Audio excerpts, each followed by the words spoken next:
Transferring spreadsheet data into Word is a valuable skill to know. This tutorial is going to show you how to convert an Excel spreadsheet to a Word document. There are two main ways to bring spreadsheet data into Word. The first option we will look at is just to bring the data itself. Go to the Excel file with the data you want to copy, highlight the information and right-click on it and click Copy.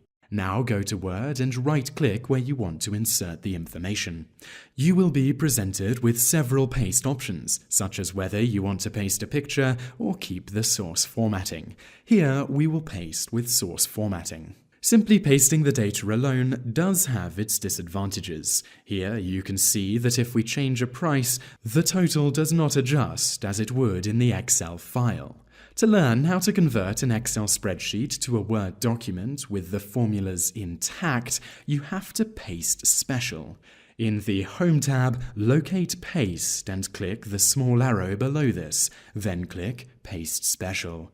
The Paste Special window will open. From the list of options, select Microsoft Excel Worksheet Object and click OK. The computer will load for a moment as the data is imported. Now, if you double-click on this sheet, you will be able to edit the information as if it were in Excel.